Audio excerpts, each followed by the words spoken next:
ഏതൊരു യാത്രയായാലും സുഖസൗകര്യങ്ങളോടെ യാത്ര ചെയ്യാനാവും ഏവർക്കും ഇഷ്ടം. ഫാമിലി ഒന്നിച്ചും ഫ്രണ്ട്സിനൊപ്പവും എല്ലാം ട്രിപ്പ് പോവാനും കല്യാണത്തിന് പോകാനുമെല്ലാം പലരും വലിയ വാഹനങ്ങളെയാണ് കൂട്ടുപിടിക്കാറ്. ടൊയോട്ട ഇന്നോവയാണ് ഇത്തരം പ്ലാനുകൾക്കെല്ലാം പലരുടെയും കൂട്ടിനായി എത്താറ്. 7 സീറ്റർ വാഹനങ്ങളിൽ പല കാര്യത്തിലും ഇന്നോവയെ വെല്ലാൻ ആളില്ലെന്നാണ് ഇതിനുള്ള കാരണം. പക്ഷേ കുറച്ച് വർഷങ്ങളായി 7 സീറ്റർ മോഡലുകൾക്ക് വലിയ ഡിമാൻഡാണ് ഇന്ത്യയിലുള്ളത്. ഫാമിലിക്ക് പറ്റിയ വലിയ വണ്ടികൾ തേടിയെത്തുന്നവരുടെ എണ്ണം കൂടിക്കൊണ്ടിരിക്കുന്നതും മനസ്സിലാക്കിയ കമ്പനികളെല്ലാം ഈ രംഗത്തേക്ക് ഇറങ്ങിത്തിരിക്കുകയും ചെയ്തു. ഈ വിഭാഗത്തിൽ പണം വരുന്ന കൂട്ടത്തിൽ ദക്ഷിണ കൊറിയൻ വാഹന നിർമ്മാതാക്കളായി ഹ്യുണ്ടായിയുമുണ്ട്.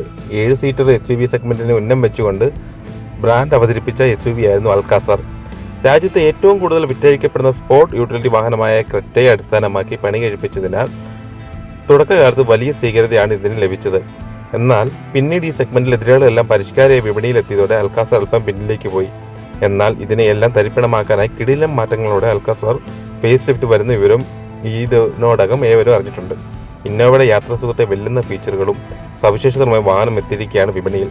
മുൻഗാമിയേക്കാൾ കിടിലൻ സ്റ്റൈലും ആരെയും മോഹിപ്പിക്കുന്ന വിലയുമാണ് പുതിയ ഹ്യുണ്ടായി അൽകാസർ ഫേസ് ലിഫ്റ്റിന്റെ ഏറ്റവും വലിയ പ്രത്യേകത. SUVയുടെ പെട്രോൾ മാനുവൽ 7 സീറ്റർ ബേസ് വേരിയന്റിന് 14.99 ലക്ഷം രൂപ മുതലാണ് എക്സ്ഷോറൂം ആരംഭിക്കുന്നത്. അതേസമയം ഡീസൽ എൻട്രി ലെവൽ എക്സിക്യൂട്ടീവ് ട്രിമ്മിന് 15.99 ലക്ഷം രൂപയും എക്സ്ഷോറൂമായി മുടക്കേണ്ടി വരും. 6-7 സീറ്റർ ഓപ്ഷനുകൾ വാഗ്ദാനം ചെയ്യുന്ന SUVക്ക് പുത്തൻ ക്രെറ്റയ്ക്ക് സമാനമായ സ്റ്റൈലിംഗ് ഫീച്ചർ പരിഷ്കാരങ്ങളാണ് ഈ തവണയും ലഭിച്ചിരിക്കുന്നത്. അൽകാസർ ഫേസ് ലിഫ്റ്റ് വാങ്ങാൻ താല്പര്യമുള്ളവർ 25,000 രൂപ ടോക്കൺ നൽകി വാഹനം ബുക്ക് ചെയ്യാനാവും. MPVയുടെ പ്രായോഗികതയും സ്പേസും SUVയുടെ സ്റ്റൈലും തേടുന്നവർക്ക് പറ്റിയ മോഡലാണ് അൽകാസർ വരുന്നത്.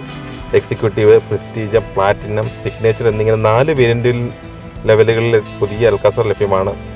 എക്സ്റ്റീരിയർ ഡിസൈനിലേക്ക് വന്നാൽ മുന്നിൽ നിന്നുമുള്ള നോട്ടത്തിൽ എക്സ്റ്റീരിയറിനെ വലിയേട്ടനെ പോലെ തോന്നിയേക്കാം. ആകൃതിയിലുള്ള LED, DRL, quad beam LED ഹെഡ്ലൈറ്റുകൾ, കൂടുതൽ വ്യക്തമായ ഗ്രില്ലും കട്ടിയുള്ള സ്കിഡ് പ്ലേറ്റുകളും എന്നിവയെല്ലാം ഉപയോഗിച്ച് മുൻവശം പൂർണ്ണമായി ഉടച്ചു വാർത്തിട്ടുണ്ട്. ഈ വർഷം ആദ്യം ഇന്ത്യയിൽ അവതരിപ്പിച്ച പുതിയ ക്രെറ്റയുടെ രൂപകൽപ്പനയിൽ നിന്ന് അൽകാസറിന്റെ മൊത്തത്തിലുള്ള ഡിസൈൻ ഭാഷ്യം കടമെടുത്താണെന്ന് മിക്കവർക്കും മനസ്സിലാവുകയും ചെയ്യും. 18 ഇഞ്ച് ഡയമണ്ട് കട്ട് അലോയ് വീലാണ് മറ്റൊരു പ്രത്യേകത. പിന്നിലേക്ക് വന്ന കണക്റ്റഡ് LED ടെയിൽ ലൈറ്റുകളും പുതിയ ടെയിൽ ഗേറ്റ് ഡിസൈനും പുതിയ സ്പോയിലറും 7 സീറ്റർ SUVക്കും ചേരുന്നുണ്ട്.